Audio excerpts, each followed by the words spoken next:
యజమాని చనిపోయిన తర్వాత ఆ చిన్న కుక్క ఒక్కసారిగా పిచ్చి బుద్ధి పట్టినట్టయింది. ఎవరూ దాని దగ్గరికి రావడానికి ధైర్యం చేయలేదు. ఆ రోజు యజమాని అంత్యక్రియలు జరుగుతున్నాయి. కాని కుక్క తన యజమాని శరీరాన్ని చూసిన వెంటనే పూర్తిగా అదుపు తప్పింది. అది నేరుగా అక్కడికి పరిగెత్తిపోయి గట్టిగా మొరిగింది. దానికి తన యజమాని దగ్గరే ఉండాలని ఉంది. జనాలు దాన్ని తీయడానికి ప్రయత్నించగా అది కదలడానికి నిరాకరించింది. ఆ కుక్క పేరు మ్యాక్స్. మ్యాక్స్ అసలుకి ఒక సైనిక కుక్క. కొన్ని రోజుల క్రితం తన యజమాని కెప్టెన్ తో కలిసి ఒక ఆపరేషన్ కి వెళ్లాడు. ముందే ప్రమాదం ఉందని, శత్రువులు దాక్కుని ఉన్నారని మ్యాక్స్ గుర్తించాడు. కానీ కెప్టెన్ టేలర్ మ్యాక్స్ ను ఒంటరిగా ముందుకు పంపించాడు. మ్యాక్స్ కొన్ని అడుగులు నడవగానే శత్రువులు బాంబు పేల్చేశారు. యజమాని అతన్ని కాపాడటానికి పరిగెత్తాడు. కానీ కెప్టెన్ మాత్రం ఒక మూలలో దాక్కున్నాడు. అన్ని ముగిసేసరికి ఆలస్యమైపోయింది. యజమాని చనిపోయాడు. మ్యాక్స్ కి కెప్టెన్ టేలర్ పై ద్వేషం పుట్టింది. అతని తప్పిదం వల్ల తన యజమాని చనిపోయాడని మ్యాక్స్ నమ్మాడు. ఆ రోజు నుంచి మ్యాక్స్ ఎవరినీ నమ్మలేదు. జనాలు అనుకున్నారు కుక్క పిచ్చివాడైపోయిందని. దాన్ని చంపాలని నిర్ణయం తీసుకున్నారు. ఎందుకంటే అది ఎవరినైనా కరిచేస్తుందేమోనని భయం వేసింది. అప్పుడు ఒక చిన్న అబ్బాయి వచ్చాడు. అతను మ్యాక్స్ యజమాని తమ్ముడు. మ్యాక్స్ ఆ అబ్బాయిని చూడగానే ప్రశాంతంగా మారిపోయాడు. అతనిలో తన యజమాని వాసనను గుర్తించాడు. అబ్బాయి కూర్చో అని చెప్పగానే మ్యాక్స్ వెంటనే కూర్చున్నాడు. అబ్బాయి దాన్ని ఇంటికి తీసుకెళ్లాడు. మ్యాక్స్ చాలా విధేయుడు. అబ్బాయి తాడు తీసేసి ఇక్కడే ఉండు అంటే మ్యాక్స్ ఒక్క అడుగు కూడా కదలడు. అబ్బాయి తిరిగి వచ్చి వెళ్దాం అన్నాకే కదిలేవాడు. కానీ అబ్బాయి తండ్రికి మ్యాక్స్ పై నమ్మకం లేక ఆయన దాన్ని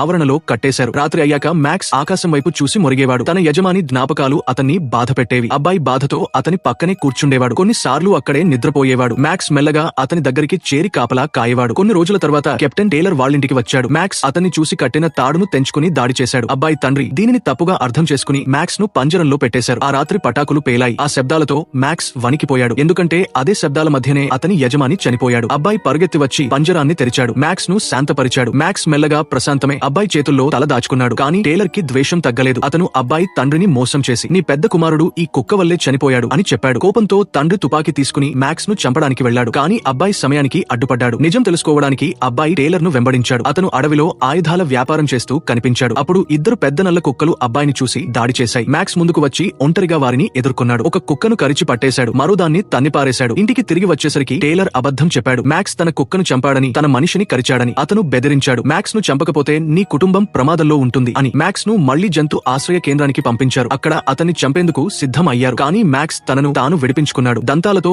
ఇనుపరాడను విరిచి గార్డును కూలదోసి 3 మీటర్ల గోడ ఎగిరి ఇంటి దారి పట్టాడు. అబ్బాయి తలుపు తెరిచేసరికి మ్యాక్స్ అక్కడే. కానీ అప్పటికే తండ్రి కనిపించలేదు. మ్యాక్స్ నేలపై తుపాకీ హోల్స్టర్ చూసి దాని వాసన చూసి తండ్రి జాడ పట్టుకున్నాడు. రాత్రంతా వెతికి చివరికి తండ్రిని ఒక కొండ కింద కనుగొన్నాడు. అప్పుడే ఫోన్ రింగ్ అయింది. ఒక నల్ల కుక్క అక్కడికి వచ్చింది. దానితో మ్యాక్స్ పోరాడి గెలిచాడు. తండ్రి దగ్గరికి తిరిగి వచ్చేసరికి తండ్రి అతన్ని దాడి చేస్తాడేమో అనుకున్నాడు. కానీ అప్పుడు టేలర్ గ్యాంగ్ అక్కడికి చేరుకుంది. టేలర్ తుపాకీతో అబ్బాయి వైపు దూసుకెళ్లగా మ్యాక్స్ ఎగిరిపడుతూ టేలర్ ను కిందకు తోసేశాడు. మ్యాక్స్ కాలి గాయమైన అబ్బాయి ప్రాణం కాపాడాడు. తర్వాత కుటుంబం మ్యాక్స్ ను శాశ్వతంగా తమవాడిగా చేసుకుంది. మ్యాక్స్ ఎప్పుడు తన ప్రాణాన్ని మనుషుల కోసం పణంగా పెట్టాడు. కానీ మనుషులు తరచూ తమ కోసం మాత్రమే జీవిస్తారు.